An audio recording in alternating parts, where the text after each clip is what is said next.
Hello, welcome to the Sunday afternoon session, Veg Fest UK Online, January 30th, 31st, 2021. We are hosting our fourth online event since the beginning of the whole lockdown scenarios. If you're watching this in years to come, we are in our third lockdown. Yeah, a little bit tired of it. But it is also a good time to become quite creative. There's a lot of us who've got some extra time on our hands. Of course, there's others who are completely the opposite and completely flat out. But the lockdown has given an opportunity for new ideas, creativity, and of course activism, especially within the vegan animal rights activism. It's essential to creative activism. It's something that nearly everyone can do. You can find your own little outlet, and there has been some fabulous, new ideas, new concepts. We were talking earlier today to Sir Mohammed from Morocco, of course, who created this whole incredible online, global online event, which got translated into Arabic, crossed all over North Africa, into France, and all around the world. It was just a fantastic grassroots creative vegan activism. But this afternoon, we're going to be looking at two individuals who've been pretty creative. And of course, for musicians, this is a tough time because there's no live gigs. Same for comedians. Musicians and comedians both thrive on those live audiences, especially for grassroots independence. It's a very tough time for that. But it does give an opportunity to write songs and to develop other projects. Our guest coming up in about half an hour, John Robb, is of course someone who's done just that, a multitasker, as well as musician, of course. Who has found an ample opportunity to do all sorts of very interesting things. We'll be talking to John in about half an hour. But before that, I'm absolutely thrilled to be joined by one of our really, truly dedicated vegan activists. We've known Jen for a while now, a number of years, Vegan Queen V, doing some fantastic songs. Jen popped up four or 5 years ago. We did the Effective Factor, Brighton it was, I think, in 2017. And indeed won that. Vegan Queen V won that award. So there you go.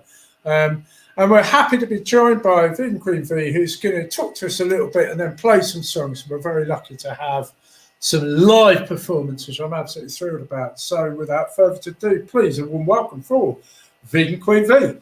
Yeah. Hey, John Robb, big applause. We could just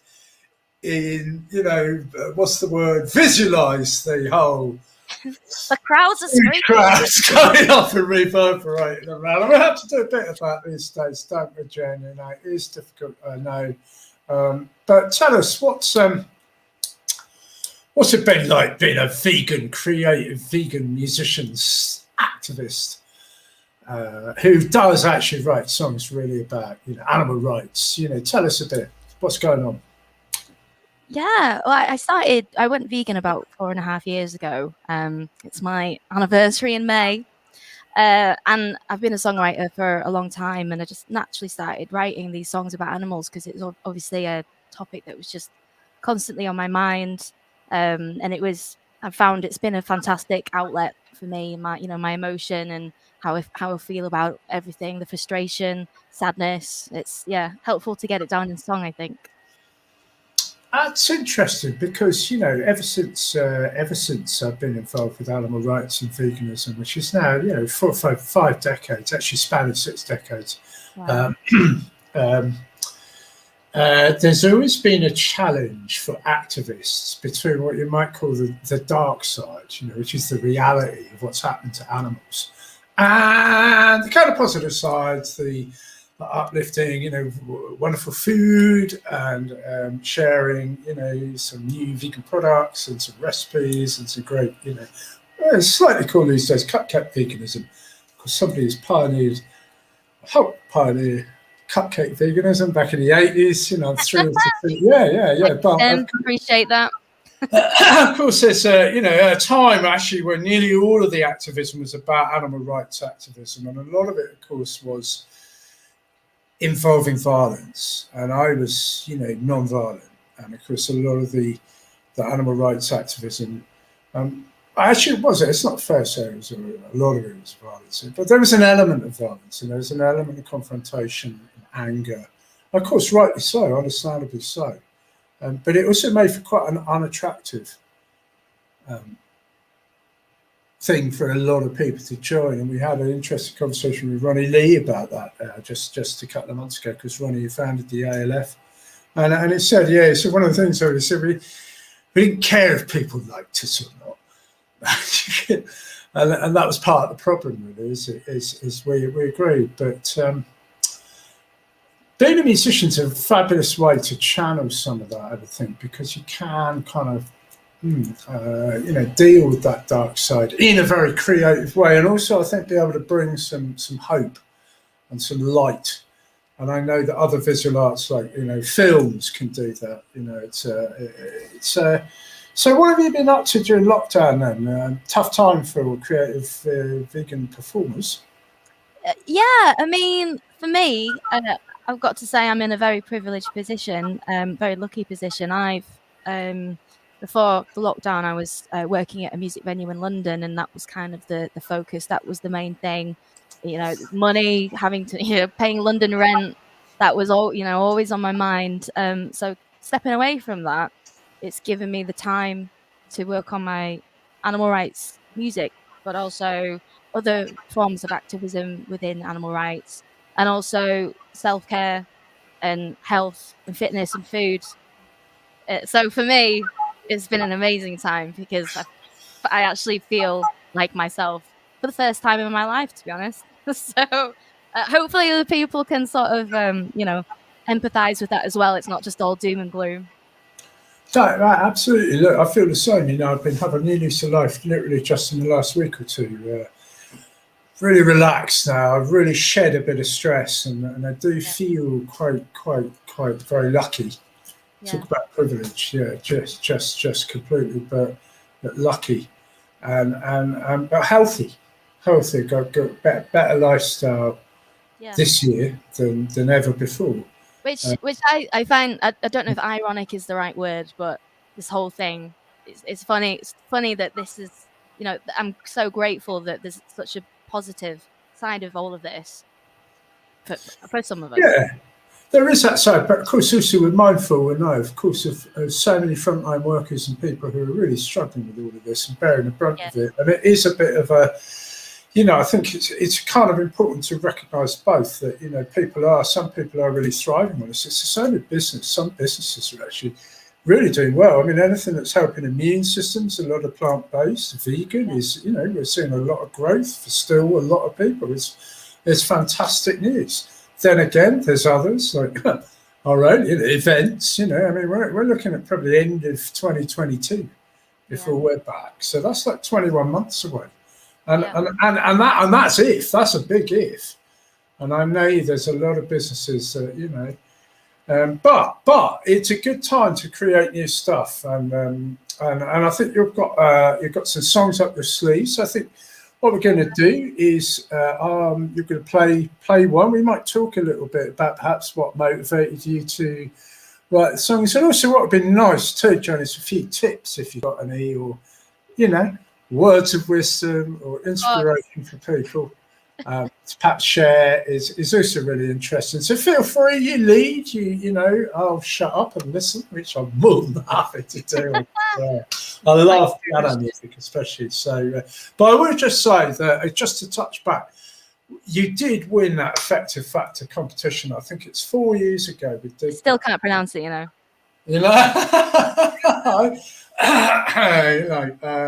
But I'm glad we did that. We did it twice, but it did actually have some terrific moments in it.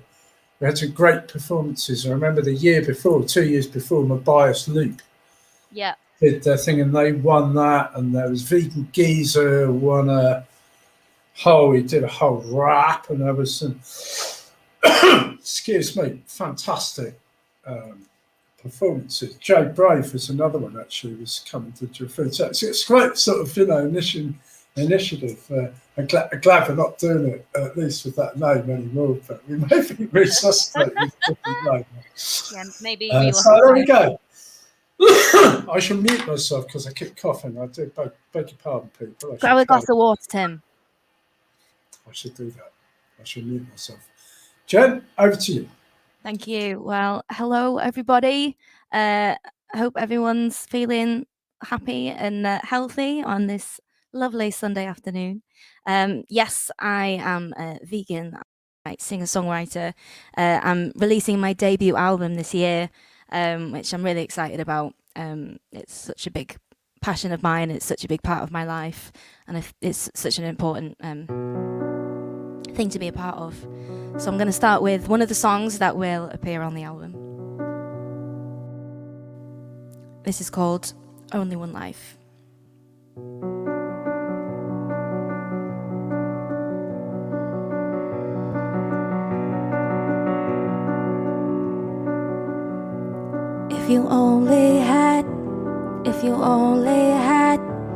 If you only had one life, would it make you mad? Would it make you glad? Would it make you sad? Counting down time. 'Cause if there's only one chance to do the best and be the best we can, if there's only one shot, are you giving all you got? When we murder, when we oppress, when we keep them in pain and distress, pray forgiveness to something not there. If there's only one life, have a little more respect for this.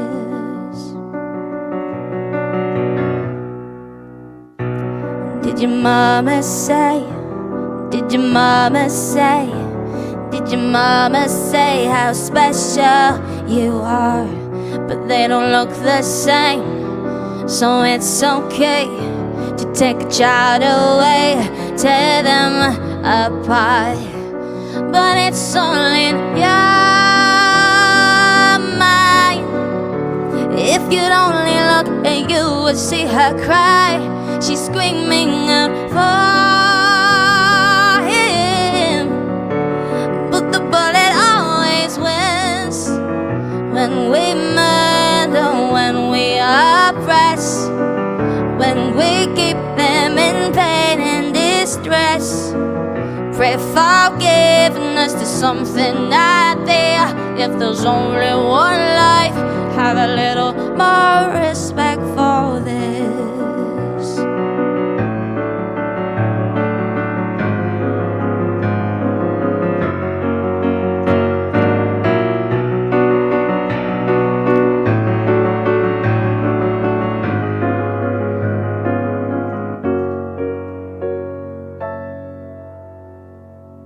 When we murder, when we oppress, when we keep them in pain and distress, pray forgiveness to something not there.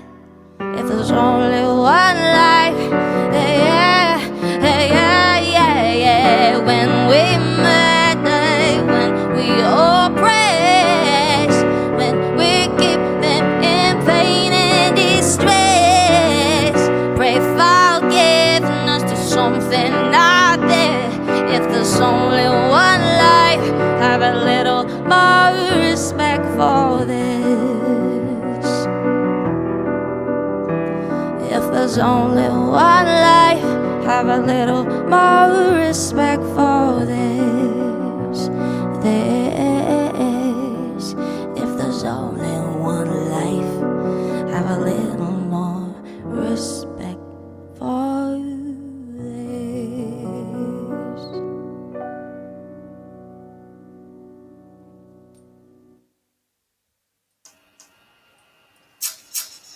There we go. Thank you. Okay.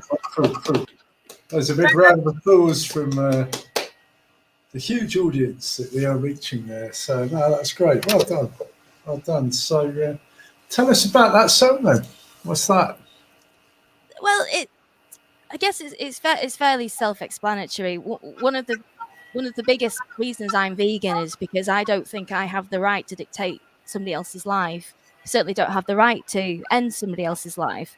But it's our birthright to live how we want to live. And if there's only one chance at this, I just think it's terrible that we take that life from somebody else. Yeah.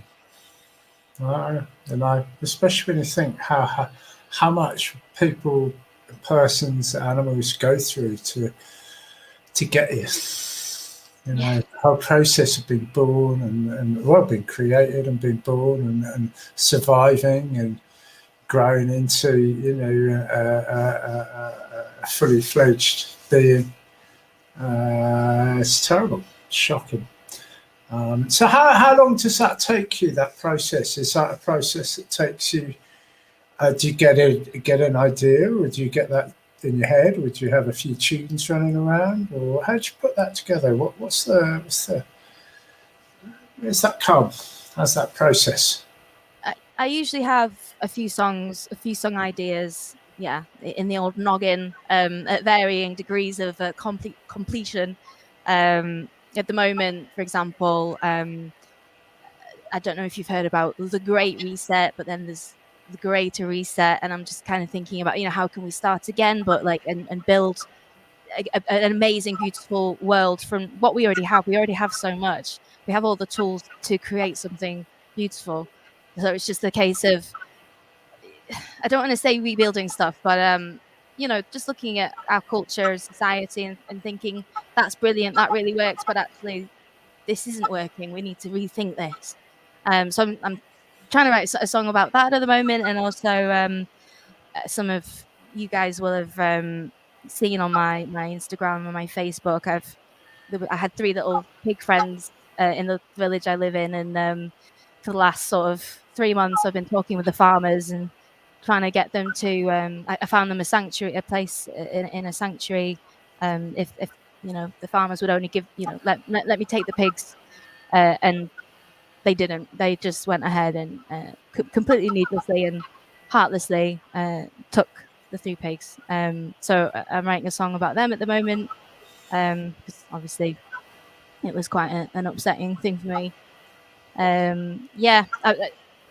All this anger, and I'm sure everyone else is the same, especially if you're sort of in a similar place on the vegan journey as I am, in that it's all I really think about now. I think about animals all the time, and it's for me, it's an amazing outlet to be able to get my frustrations out, get out the truth, get out the animal agriculture, just as we know, hides the horrendousness of what it is. And it's my job and other activists' jobs to knock those walls down and say, no, this is what's happening. This is what happens because you're choosing these products, or so yeah, it's good for me, just get it all out. That's brilliant. And because you mentioned, I don't want to talk too long because I will leave some time to do another song. But what was striking me actually as I was listening to that, I haven't heard that song before, was how powerful that would be to a video. How well thought out, some film work, some images would work well. Particularly even some in the not necessarily graphic. There wasn't necessarily need for graphic. I'm not personally a big fan of that. I certainly wouldn't want to watch it. But some of the Art Compassion Project work springs to mind. Some fabulous visual creative art from sort of 70 artists around the world, all on the theme of animal rights, and obviously lots of animals in there. So, but quite emotive too, because it's the same. It's an art form, and so there's something that's not there in nature. It's something that's something unique, and that's that representation or that creation from an artist. So it might be a project to marry up some of the some of the visuals of these wonderful artists with some of your music. So tell us, what's next? You've got another song. You've got a couple, I think, up our sleeve today. So. Yes. Yeah, I've got a few. I think I'm going to play a song called Mother next, which is one of my newest songs. A friend and I visited a dairy farm just before Christmas. And again, I'm sure a lot of you listening will know what happens to calves shortly after they're born. Depending on whether, if they're male or female will depend on what their journey is, but they all have, a pretty horrible journey. And we witnessed this beautiful little calf that had just been born with his or her mother. I wasn't sure if it was a girl or a boy. And it was just a really bittersweet moment. There's just this beauty and the affection and the connection that you could see that the mother and the baby had. But knowing that at some point very soon that that was going to be destroyed. So I wrote this song. It's called Mother.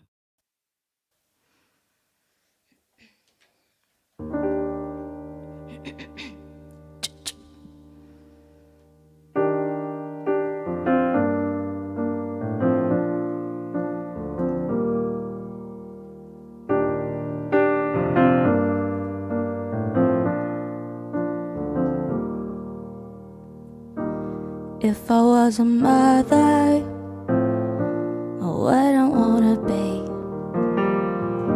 a part of any other non-human family. 'Cause we take away the strength she gave to birth another life. Then we hide her away, abuse her and rape her, cut her with a knife. You think that's alright, you think that's okay. Babies are taken, mothers are slaves. You're so stuck in your ways. You're so stuck in your ways. You're so stuck in your ways. You're so stuck in your ways.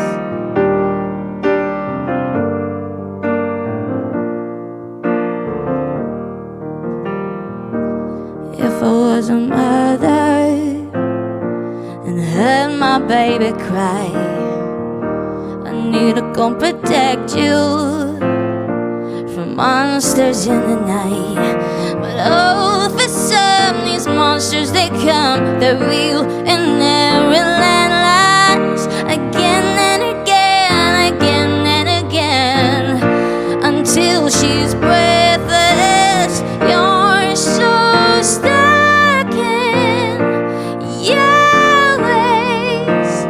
You're so stuck in your ways. You're so stuck in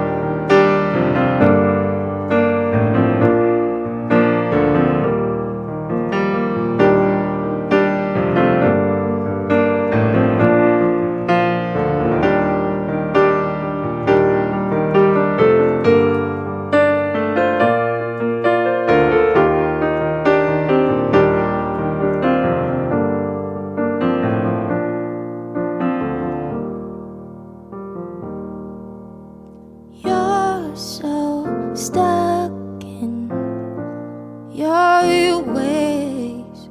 You're so stuck in your ways. You're so stuck in your ways.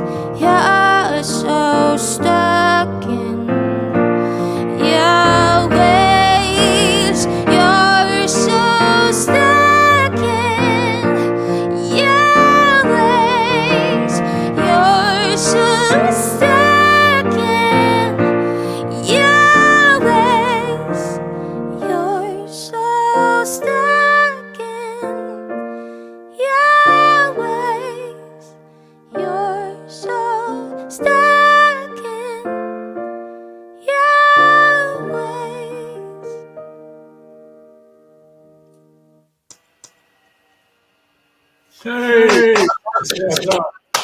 Oh, it's brilliant. That's a really powerful song. I think the piano and her voice really lends itself to this genre. Actually, I think piano's got a really good. I think guitar actually generally doesn't. You know, I've heard some fairly awful guitar animal rights type songs. Some absolutely dreadful ones. Actually, to be honest, it's a very difficult genre. It It is. is very It's difficult. getting the message across without it being cheesy. Yeah, And when you're trying to rhyme and you're sticking to the rules of yeah. obviously I don't follow rules, but you're always thinking, oh, it needs to be catchy, I need to do this, I need to do that. So it can be quite difficult molding a message into a song like that. Yeah, because you really, I don't know, obviously we all speak for ourselves, but I mean, I mentioned my own favourite, probably my favourite genre, because, she recently died, actually. Jose Padilla died last year, who created the whole Cafe Del Mar beef chill out, of which got some fantastic piano tunes. It's the piano tune, so there's one springs to mind, Nova Nova, actually. Whoa, what tones, yeah. So look it up, Nova Nova tones. It's just an amazing tune. And I probably know it. Sorry? I probably know it if I hear it. But it kind of allows people it sets people free to make their own interpretation. So if you've got a very defined message, it's slightly kind of, you know what? It's a kind of, it's a bit like somebody in your face a bit. Whereas if you've got something that can allow you to, poof, so, and I think relate to it, I guess, right? Yeah, it needs to be relatable. So it's a level, isn't it? Music, a different level for a lot of people, and it's a difficult one to translate. I think piano especially does, because you can get those rises and falls. You can get some emotion in there, and you can get some crescendos. Depth going on. Yeah. So as indeed my studio colleague has said, a bit like Adele type ballads. There you go. So there's a. I'll tell you that. Joe, we got John Robb. John Robb is, you probably know John is he's been in a punk band for a number of years. He's probably getting on about my age. So he's been since 70s doing the Membranes and bands, punk bands and such like. But he's also been doing a lot of interviews recently, and he does a lot of artists. He sees a lot. He's interviewed some of the most famous artists on the world. He's going to pop by actually after your next and final song. So I'm going to ask you to do one more, and then John will pop by and say hello too. And I know he's been listening in the background there. So I would love you to do the song you won the Effective Factor with, actually, because it's such when you say that, Tim, that is the one I'm going to be playing. Oh, fabulous. There you go. Isn't that amazing? Talk about a powerful piano. Bright. This has got a brilliant piano, Bright. I just think it's a bright, but loop, I suppose. So just before you do that, tell us what this is a few years ago. This must be right at the start of your vegan journey, if you like. Yeah, I believe I might get the timings wrong here, but I went vegan in May 2016, and I think it was that summer that Surge released Land of Hope and Glory. Right. That summer? No, sorry, it was the summer after. It was because I started. Yeah. Actually, I'm not sure. Anyway, this song, I watched that documentary, and it's very similar to Earthlings. Yeah. If you've seen Earthlings, you've seen Dominion, but I think that came out afterwards. But it's the UK version of those documentaries. So it's obviously very similar footage and done in a similar way, but it's applied to our country. And I've had that quite a lot when I'll show a family member maybe a video, say a bit of Earthlings or Cowspiracy, and they'll say that's not great or whatever, but it doesn't affect me, it doesn't apply to me because it's in America, whereas Land of Hope and Glory, they can't say that because it's all farmed around the UK, and even some in Yorkshire, Bradford. I think there's footage of one farm in Bradford, so it's super close to home. So for that, I'm really grateful for that reason for this documentary. So people can no longer say it doesn't happen here, but it's such a powerful documentary, and just again, I mean, we know how horrible the animal industry is, and it shows that well. And I was inspired to write this song after watching that. Fabulous. There we go. So let's take it away, as they say. This song is called What Hell Is Like. What Hell Is Like. There we go. Pronounce it properly.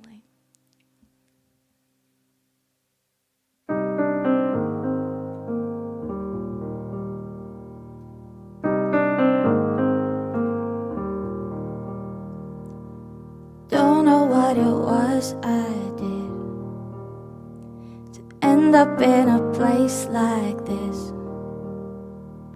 I've heard that there is love somewhere up above, outside the hell this is.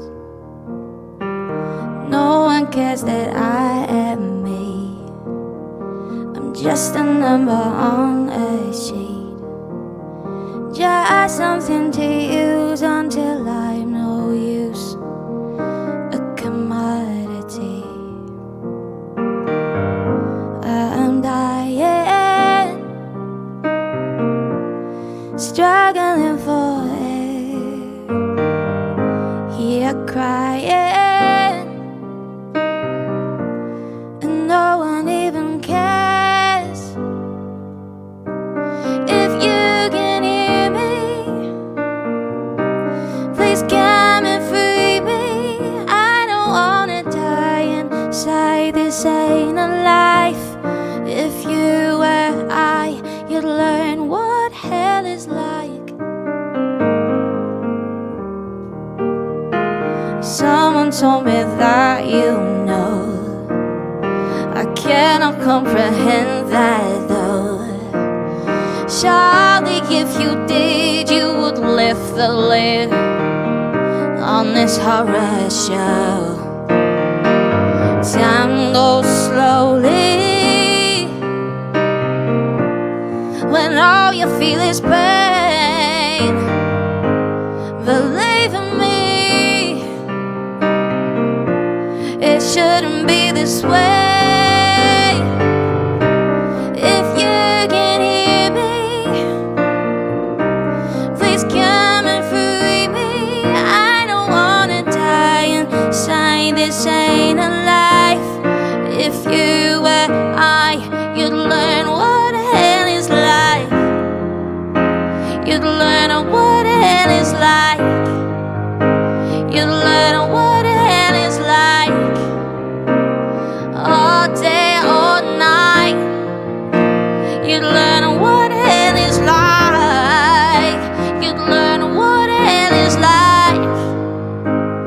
Who could survive with death for a life?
Oh, that's wonderful. What a nice way to spend a sunny afternoon. Well, me too. Thank you again for having me. It's been That's such a lovely loop too, such a lovely loop, a wonderful voice too, Jim. That's really good. You know, it's a haunting creation. I think a worthy winner. It stood the test of time too, isn't it? Isn't it? You know, that's always a quality for a song too, is how it sounds a few years later, and that one has. It's good. I wish you all the best with that. It's a very, you know, I know you're writing some new material. And, I'm hoping the animal rights album will be out in the summer. That song will obviously be one of the songs on the album. Yeah, and there's also a load of presentations. So there's plenty of presentations on our page on the VegFest site. Under presentations, you will see the music, and on the music there's a whole set. So you've recorded a whole set for 5 songs there. Yeah, which I didn't know about actually. So there you go. I didn't even know about that. So what we'll be doing actually, sharing that during February, because part of what's really important for people is, of course, as you come out of Veganuary, lots of people have gone vegan or tried a plant-based diet or re-tried to go in or deepen there further. But also there's lots of activists who've been involved with that too. So it's a great time to, you know, fill in the gaps. And sometimes I hear a bit of criticism about Veganuary. And of course, my always answer is, well, look, you know, like, it's a wonderful opportunity. It's not the perfect campaign. It's a real gateway. It's a real foot in the door. We can follow this up with lots and lots of really good material. And part of our remit is to do that and then share it and put it out. And anyone listening, if you want to do that, you can go and share Quibi's sets. I want to. Tim, sorry, I want to give a shout out to my dad, because he is doing Veganuary. Oh, wicked. Well, Dad. Only took me 4.5 years, Tim, but we got there. I'm hoping that he's you know, felt a difference. And brilliant. Yeah. Well, on that note, everybody do Veganuary. You know, it's a hugely good start. It's a brilliant one. Hope to find and lots of benefits from it. But it's also a really good way, I think, to tune into some of the, as we said, the dark side. And it's a side we don't want to ignore, but at the same time, it's not always appropriate to just put that in people's faces either. And music and art is such a powerful way of doing it. Now, before we go, Jan, just going to bring in our guest, John, because John's been sitting here listening, I know, like I have, absolutely pretty mesmerised. John, you've heard a lot of music in your time. Thank you for joining us. We will come to you in a minute, as it were. But first of all, just tell us, what did you think about that? That's been... Don't hold back, John. Obviously, the beautiful sound. Beautiful songs. I thought the sound was amazing. The actual vocal sound, since you just sat in a front room singing down the mic. Year of tweaking that, but it got there eventually. Well, I mean, that would be like final recorded quality. I mean, it just shows us what's interesting in this period is what high level of stuff we could do with the tech we got now, which 25 years ago would have been impossible. But the songs are great, and they transcend the subject matter as songs anyway, which is, you know, it's important to get that message into the mainstream without being hectoring as well. So they're artful and poetic, and really beautiful melodies, lilting melodies. If I was going to put anything on there, which I won't, but if I was, I could hear a droning Ebo guitar in the background, just as a counterpoint, you know, to it, which would be beautiful as well, you know. But I think they're perfect as they are. You know, that would just be me barging in, a bit like Tim. No, I'm a guitarist, John. I mean, I'm not a very good guitarist. Well, that's what I say. You can always, every time you hear a piece of music, you can always hear other pieces of music that you will put in there to completely ruin them. Well, John, I mean, you know, you've had first-hand experience of ruining fantastic material. That's what punk rock was all about, really, wasn't it? It's making a alrighty racket. I mean, it's true, though. We'll come to that in a minute. But, Jen, before we do that, I just want to say thank you ever so much for joining us. It's really impressive afternoon. Thank you so much for having me. You know, we'll keep in touch and do keep in touch. Do keep us posted if you've got things going on. But I'm inspired today to try and create something for the summer, try and create a kind of creative arts festival, albeit online. It's not going to be quite Glastonbury. Probably more like Stonehenge Free Festival, actually. It's a DIY. It was always a DIY event in the 80s. Not much money, plenty of spirit, or something like that. Anyway, but on that note, thank you, Jen, and good luck with everything. And it was a pleasure to have you. Thank you. Nice to chat to you, Tim, and nice to meet you, John. Yeah, nice to meet you in this weird virtual space. All right, guys. Okay, bye. Yeah. Oh, John, that was a really pleasant way of listening to spending the afternoon. I must admit, Jen's. Yeah, it was really good. Yeah, it was.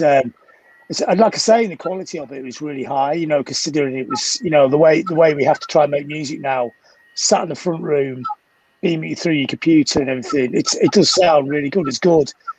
That sound as good as if it's properly recorded. You know, piece of music, not just not a front room sort of vibe to it at all.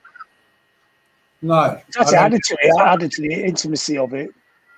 Yeah, and you can tell that was actually a live performance too, which is, you know, the beauty of live performances. It's just that it's live, and so. Well, yeah, I think the magic of music, it takes you out to where you are, you know. So wherever anybody's watching this, that would transpose you into her place, you know. And I think any great art takes you from the place you're in to another place, into like a magical kingdom, which could be very light or it could be very dark, but it's a magical kingdom, isn't it? Yeah, absolutely. I've recently heard musicians described as essential workers in the same way as providing food, providing medicine and healthcare, you know, and I agree. Music is, for many, many people, I don't know about everybody, but certainly for many, many of us, and certainly John and you and I come from a generation where I think music was just so important. I mean, I don't know about you, but, you know, music saved my life. Well, I think, I mean, obviously for me, it's the highest art form, but I think there's a lot less distractions in the late 70s. I mean, the TV ended at 11 o'clock. There's only 3 channels, no internet. And if you wanted to make a phone call, you used to have to go and queue up at the phone box. So music was seen 100 million times more magical then. But I suppose the power of it is it still retains its magic in a very cluttered, modern multimedia time. Even if sometimes it becomes part of the soundtrack, you know. So, you know, there will be people watching this who are under 25, who are watching this while they're listening to something on Spotify at the same time, you know, which would have been unimaginable when we were younger. But it still retains its power to change, and it still retains its power to transport you into another place. Absolutely, you know, completely can't wait to get back out into the middle of the field, actually, having a proper, you know, proper. Well, it might not be that long yet, you know. Oh, you never know. You know, I'm sure I'd be tempted. You know, I haven't been out in the middle of the field having a party for a long time. I mean, like years and years, probably a couple of decades, actually. I think the last time I went to Glastonbury was probably 2005 or something. You know, it's a while back. Sort of kind of, I wouldn't say grown out of all that. It's just like a party in my front room there. So, well, know, yeah, it's I'm an armchair disco, so it's just like really. Well, that's a great thing, though, because it works in all different environments, doesn't it? I mean, for some people, their worst way of experiencing music is in a muddy field. And for some people, like the community aspect and the diversity of an event like Glastonbury is the power of it, you know. So, and the social power of it, and the way you make friendships for life, and random meetings while having a cup of tea at 4 a.m. in one of those mad little tents half up the hill, you know. But then for other people, music is something that's so personal. You can listen to it on headphones completely on your own. So, or some people, it's both. You know, that's why it's the glue, isn't it? It's the glue that holds all culture together. So, John, we're going to come talk to you in a bit about sort of creative vegan activism within your own genre and how you sort of fit in with that, and what you do, and where you find yourself influencing. I know you've written this book with Dale Vince, which is a really interesting one. We'll come to that in a minute. That's a really good example. And I know you're doing some online festivals too. I think, is it the Louder the War? Is it? And there's another one. Is it something about the North? What's it It's, called? well, there's North Rise Again, which is... The North Rise Again, that's it. Yeah, fantastic. So they're both... So we can talk about that in a minute, and especially how if there's any sort of vegan activism works in with that, which obviously with the book, that would have happened. Before that, though, I just want to hark back to some of the stuff you were doing, because, I mean, you've been a very inspirational person over the last year because you've been very visible. And although that's not always been specifically about vegan activism, I think, you and I have a similar ilk when we come back to, being vegan in our rock and roll world. It's more just about being that way. You don't have to do any more than just the fact you are vegan is activism in itself. It kind of finds its own level without any effort. It just has to kind of, come off people like that. And that's certainly how we started VegFest, with very much that attitude. It's never mind about all that. Come down, have a party. It's all about having a disco. If you end up having a veg burger and a pint, fabulous. Pick up a leaflet, great. But going back last year, I mean, the most impressive thing that you did that I saw that was just incredibly amazing was in that first lockdown, first of all, the Hacienda gig, and then the interviews around the anniversary of Ian Curtis's death with Peter Hook. Just tell us a little bit about both of those, because that was the first Hacienda event, and it was it's kind of an early pandemic live cast, really, and there was really good guests. It was Peter Hook, Graham Park, the legendary Hacienda DJ, and Sean Ryder. And obviously Sean Ryder didn't get the memo, so he swore non-stop for about an hour, which is completely hilarious because spirits needed lifting and he's lifting spirits. But the council, who kind of big part of putting this on, freaking out, moving on the headphones. Yeah, they're going, can you stop him swearing? Can you switch him off? Going, no, this is people, people out there, it's about a week into the lockdown, 2 weeks, whatever.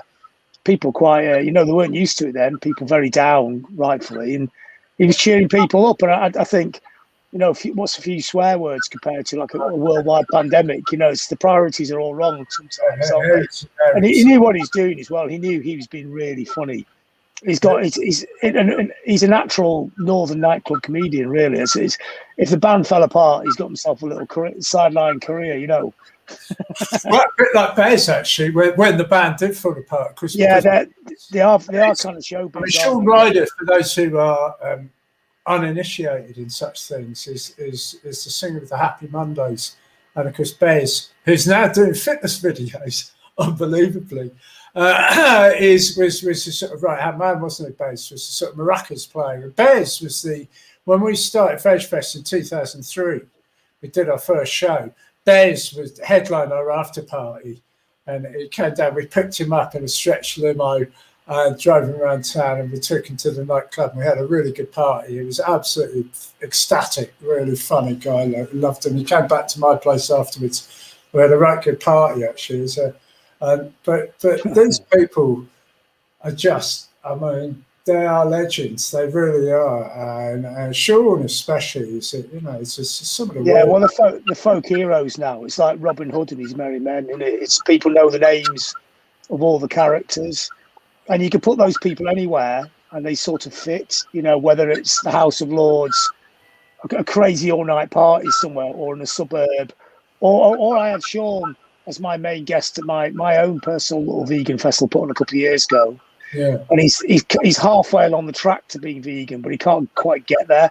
And he's really funny about that as well. I thought his actual struggle to try and be vegan is actually a better story than somebody who's a vegan expert in some ways, and more inspirational as well, because some people do find it difficult, and if you can see if you can get halfway, it's better not going there at all, So every little bit, and we were saying this yesterday, weren't we? But every little bit counts, doesn't it? It's not austere, it's not a rule book, there's not a manifesto, nobody's telling you off. If everyone just does their own little bit, it saves the back leg of another pig, or a lamb or something. It's hard to expect everybody in the world to suddenly go vegan. So the path's bumpy, but if we can establish a path, which has been established in the last few years, then we're on a win, aren't we? Well, we mentioned this, just John, we were chatting, didn't we, about Marcus Rashford, and of course, you know, like the principles of veganism are easy to grasp. It's like, look, you know what? We shouldn't be violent towards animals. We shouldn't be using them. You know, we can find a way of life that we don't use animals. It's like that justice for animals is a straight principle. We're lucky, aren't we? Because we don't need to be. It's not like if you're a wolf, you're driven to doing it. That's right. We're smart enough, and it's one of the pluses of what we are. Is we have a choice. The mad thing is we don't take the choice, isn't it? That's the bit. It's difficult, isn't it? I mean, it's actually easier to not eat meat. When you eat meat, you have to work out how to cook it properly, otherwise you poison yourself. I mean, it's actually a lazier way of dealing with food, isn't it? Being vegan, because anybody can make a salad. You know, it's so because we have the choice is what gives us the possibility of doing this, you know, and it's great to see how much since the last time I came to Vegfest, where it was like a big cult, and we're saying this yesterday, but it's like a big cult band that's crossed over to the mainstream now.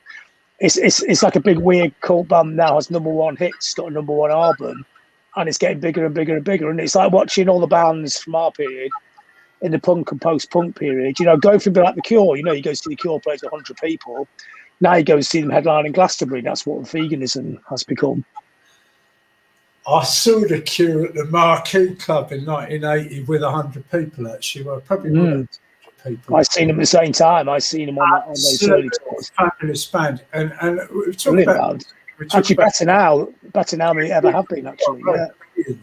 But at that time, I mean, I was 17, and I remember legging it up to London and get with my mate and getting ourselves into the Marquee to watch The Cure. And of course, my other favourite band that was just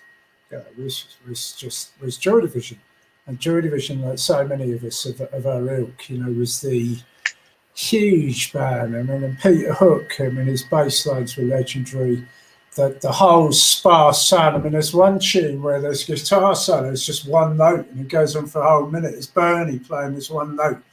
It's just completely unlike everything we were brought up with in the 70s, where it was how many notes could you fit inside of a minute? It was Bernie just playing one, holding it and holding it and letting it do its own work. And it was an extraordinary time. And of course, the drum sound, the keyboard sound, that whole thing was just extraordinary. And of course, you can create fantastic like tension and fantastic atmosphere with hardly anything. In fact, a lot of the time in music, it takes ages to learn this. Is what you don't play is the key. Like the space between the sound, and it's like what we listened to before, just a piano and a voice. It's really effective, isn't it? It doesn't need drums, bass, guitar. It's everything you need is in there. You don't have to mess with it. But it's difficult when you're a musician, because you're always looking for that magical extra bit that, you know, creates the knockout punch, and you tend to chuck the kitchen sink in there as well. And hoping that's going to work. And everybody does it, but it's what you take out is what counts. Have you ever tried writing any, like, because obviously you've been a punk band. I mean, you were in your 70s punk band, went out of Blackpool, that was your origins. It became, was it the Membranes that you started with, or was that later? Yeah, start the Membranes, but we were more kind of post-punk, really, which was people who came in with punk, and of course we love punk, and we tried to play punk, but we couldn't play it because we couldn't play anything. So we had to make up our own musical language, which in a sense is what post-punk was. It was people using the energy and the opportunity of punk, the space to be creative, but on their own terms, because we couldn't play. I could never play bass properly, so I just made up my own bass lines. I had no idea what was in or out of tune. It's interesting to talk about Hooky, because when I've interviewed Hooky, he's the same. Hooky can't play cover versions. He told me once when Bill Wyman left the Rolling Stones, he was on the shortlist for the Rolling Stones, and they rang him up, and he said, "Well, I mean, he loves the Rolling Stones." He said, "I can't play any of your bass lines. I don't think I'll ever be able to learn them because I only got one style of bass playing, which is mine." It's the same for me as well. There's certain things. I mean, I love all types of music, but when you're playing and it's coming out of your body as it comes out, there's only certain things will come out. They're so pure, they just come out of your fingers, you know.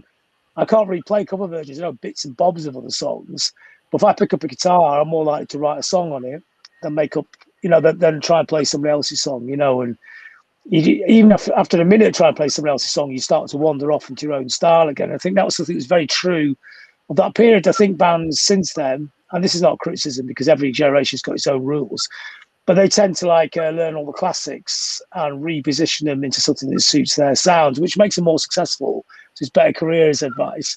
Whereas I think a lot of people from my generation would just pick up instruments and just play what came out, you know. And I think to a certain extent, The Cure were like that as well. Talk about The Cure, you know. There's obviously Robert Smith could play a lot of other people's songs, but in the end, he learnt in the post-punk period that it's just actually what you played that was you, that was actually what counted, and whether that makes you really successful or not doesn't really matter, because it's about making the art, isn't it? Which again is terrible careers advice, but it's just the way it is, isn't it? Unfortunately. So sparse, wasn't it? Like Three Imaginary Boys, like it was kind of phenomenal, but also quite an interesting cover too. I seem to remember that as a sort of Foxy Lady. Yeah, they played it inside out though, didn't they? They took it apart. I mean, they were conventional and unconventional at the same time, which is a great trick in it, because I think he obviously did know some things about how to make proper music, but he didn't obey the rules that he'd already learned, which is equally impressive, I think, in a lot of ways, you know. Whereas we didn't know the rules, we were just making it up as we went along, and that's never really changed. But you can hear the music in your head, you know. Then you just try and play it. That's a different thing as well. You have the vision, and can you make yourself get to the vision that's in your head? And that's always an interesting challenge with every album. So currently we work with choirs, you know. And a lot of the time is me just singing the parts at the choirs, you know. I mean, I have no idea how the dynamics of a choir, how it works, but I can hear the choir in my head. I just have to shout and wave my hands around till I get somewhere close to the sound that's stuck in my head. So we come on to a bit of what you're up to and stuff. Before that, have you ever tried, I mean, this is Queen V doing her activist songs, have you ever actually tried using, I mean, obviously punk rock was a huge, I suppose it's a social justice movement in its own right in many respects, especially in its early days. But it broke the rules, and it allowed people like Hooky to become, you know, worldwide influential influencers without a clue how to even play the thing, and probably playing on equipment that, you know, helped shape his particular style. He sort of stumbled upon it by accident almost. But have you ever tried writing like animal rights protest songs, or have you tried adapting that? Have you tried writing songs that reflect that position? No, it doesn't suit the way I write words. I mean, I write words, for want of a better word, they're probably more descriptive and poetic, and they don't suit kind of manifesto slogan. And I think those songs are really hard to write, actually. I think to do them really, really well, be convincing, not be hectoring, it's a hell of a skill. I think what actually works, I believe, is if you paint a picture, you know. So our last album was about nature. Chris Packham's on the album. He does a great piece about the beauty and violence of nature in one song. And it's a very unsentimental look at nature. I mean, nature is brutal. It's about the hunter and the hunted, but it's about it's a celebration of nature as well. And it's a celebration, in a sense, of not destroying nature. You know, we do have the choice of not destroying it. There's nowhere on that album will say to people, please don't destroy nature, and it's naughty. It's just painting a picture and hoping you can see that picture and not want to, destruct that picture in a way. So it's a celebration of that thin veneer of wonder that nature is, you know. So it's about life and death and all those things rolled together. I think these things suit people in different ways. I think what works in media ways or in art kind of ways is you suggest ideas, or you talk about them in positions like this, or people just kind of know. You mention it now and then that you're vegan or whatever. So people know that you're vegan. They think you're an unlikely kind of person to be vegan. That gets them intrigued. And if people ask you how to do it, I'm always telling people, helping people get to that point, you know, and say, you know, you don't have to go brutal, hardcore, cold, for want of a better expression, cold turkey on it, cold tofu turkey on it. It's, it's you could do it in stages, steps. Don't panic if you regress. You know, all those things. You'll get there. You know, so there's a lot of people like that. A lot of people become vegan because of our enthusiasm for that, without us having to sing about it. I think it's just presenting that idea just by being, really, for me, works. But some people are absolutely brilliant campaigners. I know, and I guess in this country it's easier because there's a lot of us. But I know people in places like Istanbul. It's starting to become quite a big vegan community in Istanbul, but they're very campaigning, and they're campaigning in a very meat-orientated culture where they come up a lot of opposition and confusion with people. And I say power to what they're doing for doing that. I think it's amazing what they're doing there. But I think my role is probably different than their role is. But I fully support their role, and I've done things for the books and the literature that they write. And I think it's just countering the myths. The myths that it makes you ill, or it makes you weak, or it makes you this, or it makes you that. And I think those kind of false images are sort of dying out now. I know the meat industry still tries to peddle them all the time, but people just laugh at them, don't they? They look like sort of strange old cliches, don't they? Like anything that people are our age and older try and push on the world. Whether it's weird ideas about the pandemic or Brexit or whatever. Even to us, and we're older, they seem like words from people even older than us, and they're probably about 10 years younger.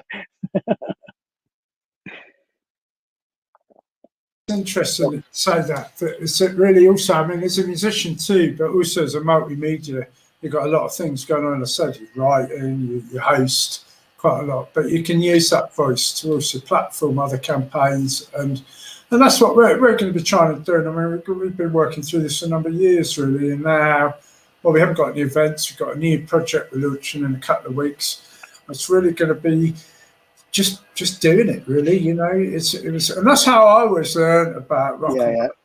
Well, I think events like yours work really. Don't worry about trying to be good. Just do it. Yeah. And let it do itself. You just got to do it. I think events like yours work really well. I think it's good that it's basically the food's really good when you go there. So you can go there as a meat eater and go, oh God, the food's actually really good.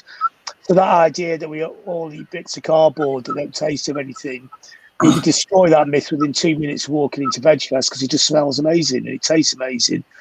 So I think that those ways work really well. That's sort of subtle, that subtle waft of a very good sort of flavour. Is a powerful argument. It's a really powerful argument. As much as shouting at people. But maybe all the different ways work. Maybe some people. Maybe some people have to get out on demos and make a noise. Some people have to let the animals out. Who are getting getting tested on. Maybe the leafleting has to be done. The internet presence has to be done. We all have different roles to play this, don't we? It's the role that's the most effective for us as well. As people, the most convincing for us to be doing. I think you've got to be convincing too to yourself, and I think also part of the key is you've got to enjoy it, you've got to want to keep doing it. It can get challenging, it is tough to get out of bed and do some of this stuff. It's hard enough getting stuff done anyway, but when it comes to maybe giving up time for activism and such, like, really, I agree with you. It doesn't really matter what you do, you just get on and do it. We had some really interesting conversations with Sim Mohammed from Fez in Morocco, and Nella Giantrakou from Athens in Greece, and they're obviously got different cultural things. You mentioned Istanbul, John, really the more we can do, but I think we do have to recognise that globally that we've got a real opportunity to do this because of what's happened with COVID. It has opened up some good opportunities to communicate globally, but also that there is some time issues, and I think we need to get on with this and really get over any differences. Really get behind these initiatives. If you see a campaign that you think, I'm not quite sure I agree with all of that, it's well, then fill in the gaps. Do your own thing. Use that energy to create your own thing, and fill those gaps you see. And encourage those people around you and uplift those people and help inspire people to do whatever they see fit, because I think it's going to take a big shove. And we've got an opportunity here. We're coming out of lockdown, we're coming out of COVID, we hope, and there's a big opportunity really to really get team-handed, I think, this year. Yeah, well, I think it's probably the Greta generation. It's going to be that's where the big shove will be in it, because I think that generation has seen all the mistakes the older generations have made, and they genuinely want to sort something out, and also they genuinely believe they could change it the mainstream way. Whereas the thing with our generation, it's very much an underground idea, and it was kind of almost opting out of the mainstream and just creating another world that was a world that we prefer to exist in, but didn't have a lot to do in the mainstream world. And as we got older, we sort of drifted towards the fringes of the mainstream. And that's good, you know, because we can get our ideas in there. But that younger generation, these ideas are mainstream, you know, they haven't quite got the numbers yet, but they've got the belief and they've got the positive kind of willpower, and also the necessity, because if we don't change what we're doing, we're already in panic mode, you know, so there's not very many chances. You know, Last Chance Saloon, we're out the other side of it. Last Chance Saloon would be a luxury place to be now. So it's not just stopping what we're doing, it's cleaning up the damage before we just can't get back to that point. And I'm quite excited about that, the under 25s and their attitude to these issues. I think it's going to make a real difference. And I think someone like Greta Thunberg is great at fronting it as well, you know, because she's actually quite funny as well, you know, the way she takes a piss out of Donald Trump and things. And I think that's important as well, you know. And she's also, because she's a teenager, she's right in the middle of the modern communications as well, you know. It's the power of Twitter, if it's in the right hands, is very powerful, isn't it? You know, and it's new media, isn't it?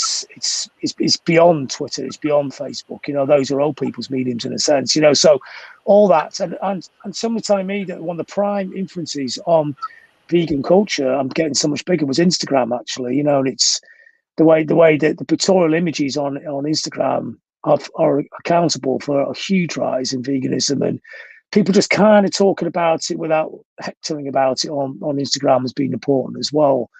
So it's interesting that the way the message moves now is in very, very lots and lots of different ways, different spaces. Whereas we were growing up, a lot of that message would just be about music and its surrounding cultures, but now it's right across loads of different medias. Yeah, well, we come from the days, John, where we used to go down, if you wanted to put your stuff out, you had to go send them all out the post. If you had to create a fanzine, you had to type it out on the typewriter, try and find something to print it up. And that was interesting. My activism was I started a local branch of C&D and the Legalised Cannabis Campaign, and he used to produce newsletters for both of them.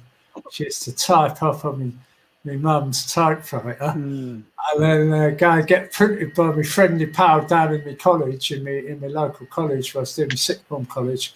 I used to with a nod and a wink, and I get hundreds of copies printed up, which I then distribute around the place. But it was a very different day, that activism. But somebody who does come from our generation, and I want to mention before we before we close today, would be the book you've written with Dale, because Dale Vinsker is somebody who's very much a sort of radical, you know. I mean, I remember Dale on a convoy. He was part of the convoy sort of in the late 80s on the travel scene, not far from around here, really, same sort of areas, Bristol, West Country, Gloucester and such like. And I remember Dale when he first had his first little windmill on his with his caravan and stuff. He had a little windmill to power his TV, literally about that size. And of course, you've just written his book, so that's really interesting because he spent a lot of this last 12 months in interviewing him, I guess. And because Dale's someone who has managed to, in a funny way, not only go quite mainstream, but be very successful, but then develop the whole football thing. Of course, with Forest Green Rovers, he's same thing with it. It's like activism. It's a funny sort of activism because it's just like, look at this. We're going to smash a whole load of stereotypes. We're going to introduce a load of people to this, but we're not going to bang on about it. We're just going to do it. And that's fantastic. I love it. Well, yeah. What's that like? I think it's a really good example of how these ideas are becoming mainstream. And it's people like that are driving those ideas. So writing the book, I went to interview him for my website, and we got on really well. And he'd already started the book with somebody else, but he wanted me to do it with him. So I did the interview, I wrote the book, then he rewrote it in his own way, which is how those books should be. I don't think they should ever be ghostwritten. So in a sense, it was like in a way, it was kind of inspiring him to talk about the ideas that he had, and it was like a very intense interview in a way, right? Interviewing him right in the book. The book's the story of his life, which is inspiring as well because he left school with no qualifications. He went to a really crap polytechnic in the Midlands, which is actually weirdly the same one I went to at the same time. Stafford Poly in 1980. We're both there. We didn't even know each other then. And then how he'd been on the road with the travelling scene. He was at the beanfield. You know, then he started doing the windmill thing. Then he stuck one. It took him 5 years to build the first one in the field. And I thought, and he didn't have any tech qualifications to build a windmill. He just went to the library and looked at a book to see how he did it. So it was very DIY, which I could instantly recognise because it's very similar to the DIY music culture I come out of as well. But he just done it, manifested in a very different way. And the second half of the book is like the manifesto for a post-pandemic future. So it's about his key things the core values that he has, which is food, transport, and energy. And those are the ideas of how you can, well, kind of change the world or save the world. But as Paul Watson, the captain of Sea Shepherds, was telling me last week when I interviewed him, it's not so much saving the world because the world doesn't need saving for the human race. Because if we destroy the world and obliterate ourselves and we create the sixth great extinction, the world will just carry on in a different direction. You know, the world doesn't need us. You know, it's the world. The biggest extinction was the second great extinction when 95% of life was wiped out. And out of that, the 5% was left over started off the dinosaurs, which are the most successful species of all time.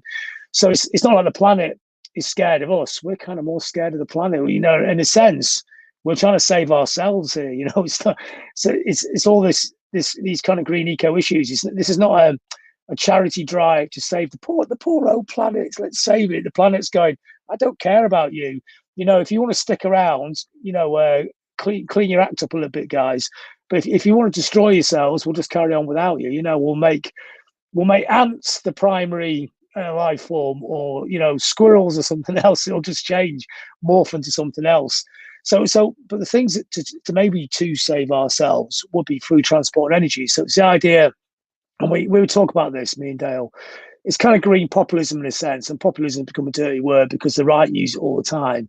But what the right realised was it's actually taking ideas to normal people who never ever considered any kind of political movement. You know, it's assumed they'll always do what they're told, whatever, you know, and Brexit was a sign, no, they actually won't. And it was the wrong answer to the right question. The question was, what are you going to do about us? Oh, nothing. Okay, we'll really screw you up and we'll vote for what you don't want. But the right answer would be green populism. So it's taking the ideas to the people, which is what Dale's very interested in. So it's like you still want to drive a car. Well, let's get a car that doesn't destroy the environment. You still need energy, and you still want to have a good time. You know, it's not austere. It's not like saying you can't have this, you can't have a party, you can't watch telly. Okay, let's have electricity, but that electricity doesn't wreck the whole world. You know, by making it so wind energy is arguably the best form. And Dale's got much more genned up. Although I've learned a lot about it working with the book. And with food as well, which brings us back to where we are with VegFest. Veganism is very important to Dale. He's been a vegan for quite a long time. And it's also, it has all the issues we always talk about in this. I mean, obviously, it's good for the animals. It's good for us personally. You know, it's much healthier. And also, it's better for the planet. We're not going to wreck the planet because to create one cow, you need 6 fields, or whatever the stat is, which we used to write about in fanzines endlessly. You just get the stuff out of the fields and eat it. So it's all that. And the idea of having a football club, and he's brought in by his local football club in Stroud, which is Nailsworth near Stroud, Forest Green Rovers. He's brought in to help them out because they were struggling, and he ended up being the chair of the club because he's into football. And his idea is, okay, I'm a vegan, and you can't have meat products in the club. Cause a massive hoo-ha.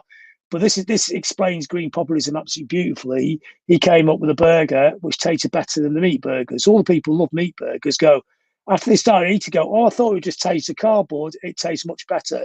And that, to me, that's how you explain what green populism to people.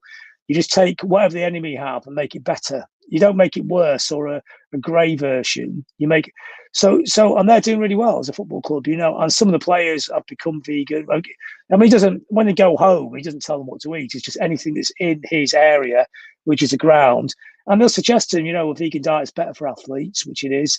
And some of the players have taken that on. And one of the people actually, I've forgotten his name off the top of my head, one of the people that got involved in the club now is an Arsenal player, begins to be, I'm sure somebody out there will know who is, but he's working at the club now, he's one of their, not so much a benefactor, but got something to do with the club. And so it's all this. And also, which I got interested with Dale initially with, because he was going to do that green eco tour with Massive Attack, where they were going to try and get the carbon footprint as close to zero as they could. And Massive Attack became vegans because all the ideas got explained, all the catering was going to be vegan and all these ideas. But then the pandemic came, so they couldn't do the tour, but they're going to get the train to all their gigs in Europe. So they, make sure that all the gigs are 5 hours apart. It's not as easy as it looks, though. It's not that easy. If you've got a gig at the other end of Europe, the last gigs I played exactly a year ago were in Greece. And I thought, I wonder how long it will take to get a train to a gig in Greece. Instead of flying there, it was 55 hours to get to Thessalonica with an 8-hour wait overnight on the station in Vienna. But, when I say that to Dale, he goes, okay, this is what we got to do. We got to sort out the transport system in Europe. And he's the kind of person who goes, this is how you do it. So at some point, we'll have super fast electric trains that go right across Europe. It'll take 12 hours to get to Thessalonica or something on a train. But it takes about that one. It takes about 5 on a plane if you go to the airport, wait around, get the plane, get off the other end, etc., etc. And then the other thing I would say today is when people would say to Greta Thunberg, if you're so clever, Greta, why don't you invent an electric plane? Well, she can't invent an electric plane. She's 18, so it's not. She might be able to do one in a couple of years.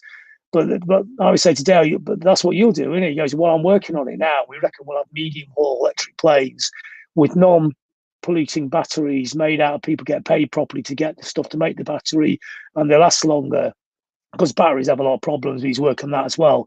But he reckons within 10 years, there'll be medium haul flights across Europe in electric planes. So it's finding solutions to the problems. I mean, it's great that people demonstrate against the problems, but it's more important that people go, okay, another person's role is to find a solution. Somebody go, we have a problem here. This is not right.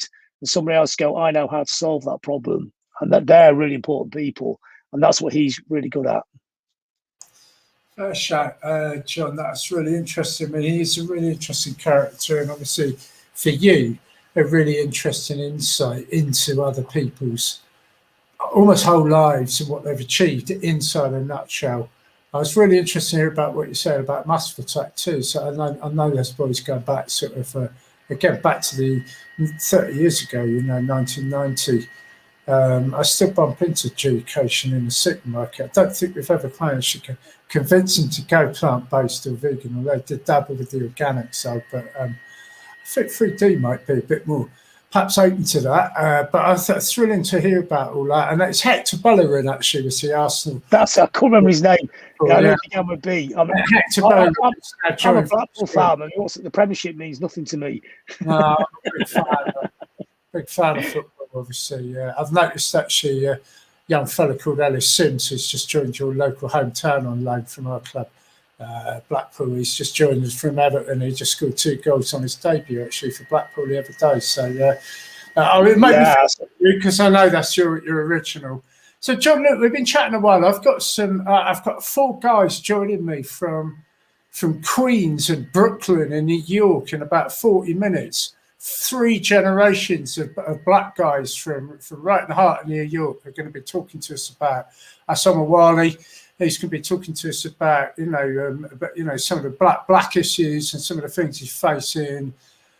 He's got a new book out, Brother Vegan, actually. It's a really interesting one. It's commissioned by Lantern Publishers in the USA. So we're going to wrap up in a minute. I know we've been chatting a little while, but just before we do that, I just wanted to ask you about just briefly tell us, what have you got plans wise? I think you've got a couple of events. We mentioned a couple before, but you've got you've got the Land of War, and then you've got the North one, isn't it? The North will rise again.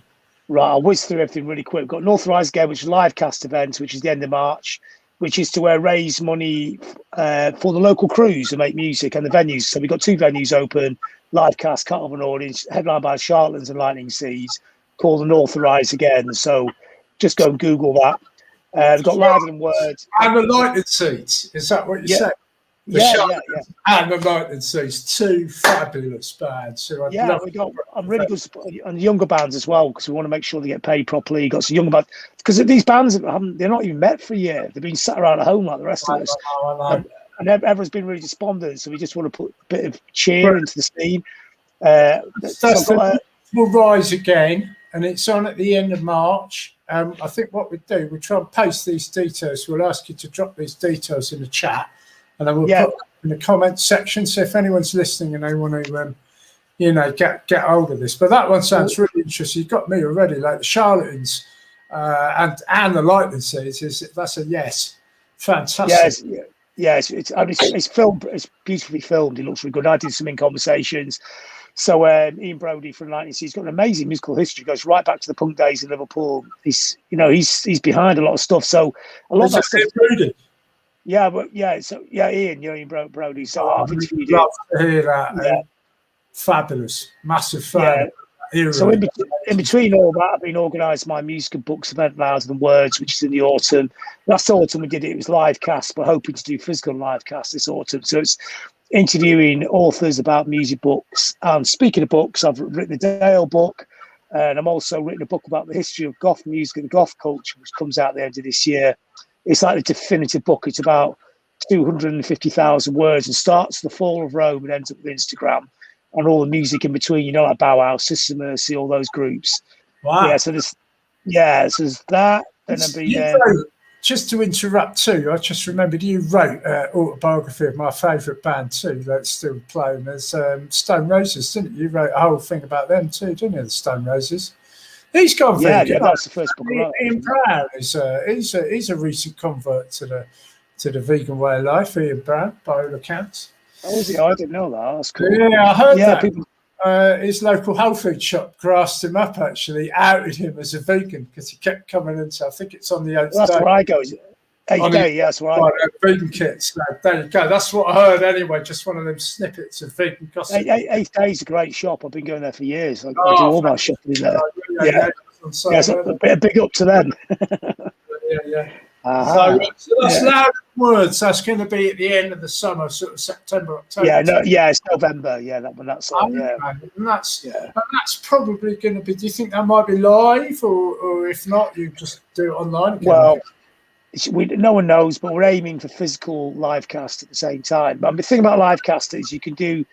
This will be your events will be like this as well. You'll have interviews with people physical. But that person in Los Angeles, you didn't want to fly over because A, it's expensive, and B, because you didn't want to wreck the atmosphere. You could do them as a live cast, but in a room with a physical audience watching them live cast. So it makes these events international. So it's a mixture of things. This is how it will go. The technology will be better. This is good, but the technology is going to get better than this as it goes along. So it's kind of we kind of jump 5 years into the future with how we have to do things at the moment, and it's all a bit of a drag, and we're all sat at home, but there are pluses. It's like Velcro came out of the space race, didn't it? Or war's horrible, but they make inventions in war, don't they? So, which can be used for application things. Yeah. So sometimes does that? Yeah. What's that? No, that's great. That's really interesting. I mean. I was just thinking too, unfortunately, we haven't really got time to mention it all, but there's another art form that you do, is your photography too. So what I would say, what I'd ask you to do, go into the comments afterwards or on Facebook there and drop in all your Instagrams and all your stuff, because people listening, John honestly has got some fabulous activism going on. But what I love about this, John, and I think this is really important because I think this will resonate with people, is you're a classic example of somebody who just is vegan and just goes about your whole spectrum, but your veganism underpins that. It's always going to come through, but it comes through. You're working in genres where people will, they don't respond to authority and they don't want to be told what to do or how to think, but they are open and susceptible. And I know that just by you being vegan, that becomes a form of activism in itself. And I think so, yeah. And accessible. So much energy into so many community projects and different things. you know, and anybody listening who you know, I'm definitely somebody who thinks, you know, being vegan is the number one form of activism. Everything else follows. You know, you never have to have a conversation about animal rights, plant-based diets, or being vegan with anyone. Just the fact you're vegan, just is going to underpin everything you do. It's going to rub off on people. Having said that, for me, it is refreshing to see people getting up, getting active. And on that note, John, I should say thank you to all the work you've done, especially during lockdown. You've been really visible. You've been really good role model, I would say, a good visible attachment for people to keep motivated, and that's important. That's an important role to play. So thanks for that and all the work you're doing to keep musicians and artists' platforms visible. It's an incredibly important role. I got my full support, and I look forward to maybe tying up. Maybe we can look to do something a bit online. We'll have a see. We're planning, hopefully, going to do some kind of music arts, performance arts based online show in the summer. I'm not sure yet. It's a big ask, but yeah, 100%. Yeah, I can help you with that. Yeah, because I know a lot about it. Yeah. Okay, I should be in touch. John, thanks a lot. Put your stuff in the comments. Put your stuff in the comments. Definite. Yeah. We could get hold of you, and thank you very much for joining us, not once but twice this weekend. And you're a trooper. Yeah. I'll be happy to go on for another hour or two, but we'll have a little rest and get ready for the next one. So thanks very much, John. John Robb in the house. Before that, we had the creative vegan activism, and we'll say goodbye now. Thanks very much. Cheers, bye. All right, Tim. Nice one. Thank you.